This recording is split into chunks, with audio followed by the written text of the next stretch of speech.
Yes, this is a consultation and we want feedback on an update to the glossary of key terms, because we all around the world, our network is growing and we all use these words, but the words are sometimes interpreted in different ways, and also the words evolve and the meaning behind them evolves. So yeah, I'm going to talk about the context for it, the kind of focus on a guiding star of well-being. I've got a visual summary and then some definitions and visuals. I say the maths, but we haven't actually got the maths there, but I want to talk a bit about that. So first of all, the context. Why now? Well, the last time we officially published a glossary was actually 10 years ago with the Guide to Social Return on Investment that has a glossary of key terms in 2012. But since then, of course, lots has changed in the last 10 years. SVI have developed new standards for applying the principles of social value, and we've introduced that new principle, be responsive. So this is all changing. Also in 2018, the IMP, many of you are aware of this impact management project. They produced the impact dimensions. That has had good traction and adoption, but also it's important now that we look at those words and the way those terms are being used and ensure it's consistent with the way that we have our glossary. So this year as well, another point is that this year the SVI board approved an updated purpose for all the SVI standards. So we are now much clearer that the SVI standards are to optimize impacts on well-being for all materially affected stakeholder groups. So this consultation offers us the opportunity for more alignment and convergence with other standard setters that we're working closely with, such as the UNDP and the SDG impact standards and the Capitals Coalition, the OECD. This really gives us the opportunity to make sure that the words we're using are consistent with the words other standard setters are using. So you might wonder in a minute, well, why are there so many technical terms? And it's a bit of an obvious statement, but measuring impacts on well-being is really multidimensional. That means there's lots of different things to measure. Well-being is a broad concept, and it consists of lots of different data points if we're going to measure it as best we can. And this is an image of the value map that you're all familiar with, and this Excel spreadsheet has lots of columns. You know, that's lots of different data points. So we are, as a community, quite used to having lots of data points, but this is kind of formalizing a lot of the data points and the relationship between each data point. Some of it's qualitative, some of it's quantitative.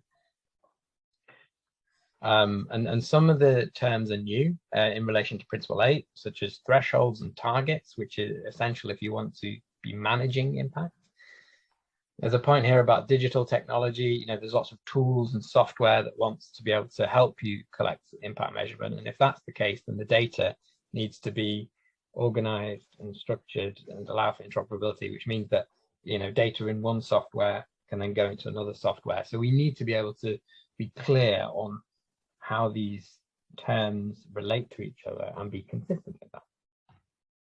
Okay, lastly, in this glossary, you've got different components. You've got the description of the key term, that's the words in the middle. To the left, we've got a graphic, like an image, because I think that's powerful as well. And we're also going to experiment with having a letter or an algebraic symbol so that we can do some maths to show the relationship between some of these key terms. And the reason why I want to use graphics and mathematics, if you like, is to help with the translation, because we are truly an international network now where we are translating documents quite regularly into different languages.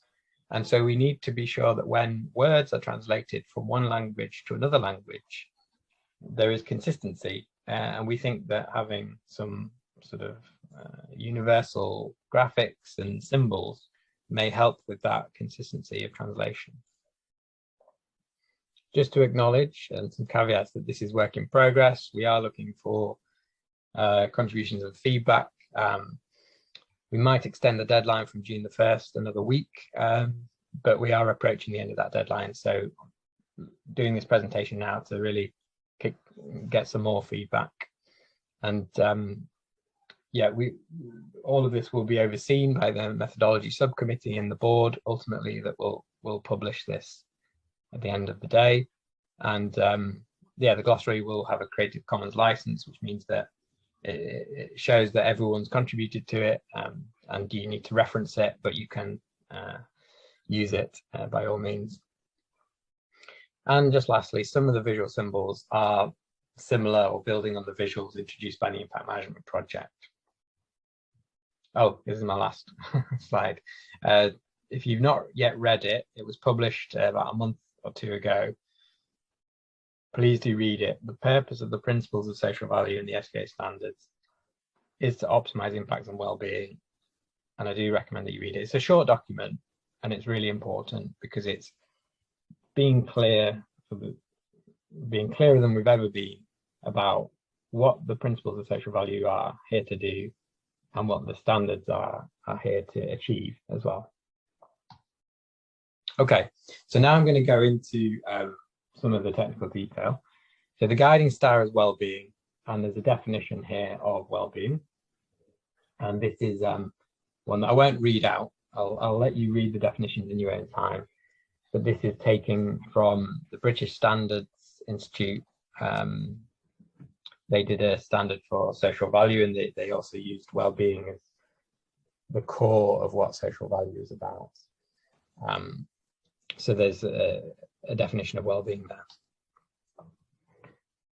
Beneath well-being, we have aspects of well-being. So an aspect of well-being is, you know, the different elements or dimensions of a person's life that will contribute to the overall level of well-being. And I've just got some images here just to illustrate the point that there are lots of well-being frameworks and lots of academic research that, you know, sets out what the main aspects of well-being are. They're slightly different, you know, from different approaches, but there's pretty good overlap and pretty good consensus on a person's well-being being made up of various different things. And SVI will never get to the point where we offer a list that these are the definitive aspects of well-being, because it will be different for different people around the world. But I think we could get to the point where we're recommending people should look at, you know, well-being frameworks to give an idea of the sorts of aspects of well-being that might be important for the people that you're working with. The OECD is that big one on the left is their well-being framework, and there's some other ones there to look at. So that's a little on well-being. And then here is a kind of a visual summary of all of the key terms put together.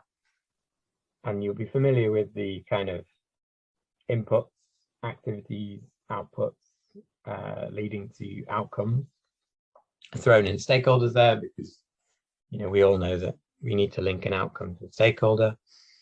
And I've got this diagram here to show that, you know, well-defined outcomes are the particular outcome in a chain of outcomes that offers the best opportunity to, you know, optimize impact on well-being. Once you've defined an outcome, there's various other data points that need to be collected. And if you think about that impact map, the Excel sheet, you've got outcome depth, which is, you know, how much changes for that person, how long it lasts is the outcome duration, how, you know, does it drop off? And then we've got outcome counterfactual, which used to be called dead weight, but the new standard for Principle 5 is changing that to be called counterfactual. Outcome attribution. And these data points are useful to then give you the impact. And I've got some shapes there to kind of try and help illustrate that. Keen to get people's feedback. And then when it comes to value, you can value the outcome depth, which is, you know, a valuation of the total change. But then you can also work out the value of the impact, which is the amount of change caused by you. So that's a very sort of high level, if you like. And then this, I won't go through too much detail, but I'd like you to read it in your own time, is to go through each of those terms in a little bit more detail, so that you've got the full descriptions of each their inputs or dependencies, as the Capitals Coalition call them, essentially inputs, the things that we need to deliver the activities, the outputs, stakeholders. Now, when I say who, that's kind of the word that the IMP used, but we can still stick with our definition of stakeholders. What? So this is outcomes, and particularly what's unique to SVI is this focus on well-defined outcomes. And then outcome depth levels. Now this may seem a little bit overly detailed, having outcome depth levels, but if you are to measure the change in an outcome, then you will need two different data points, at one point and then a later point to measure the distance traveled. These are the other words we used to use. And here you can see on the right hand side how the letters will enable us to show the maths.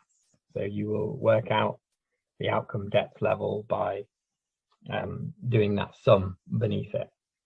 And I would like to get more people to contribute to the maths, because I'm not a mathematician at all, but I think we do need to demonstrate the maths involved, and a lot of that maths is in the spreadsheet, and we just need to make sure we're all clear about the maths and the relationship between the terms.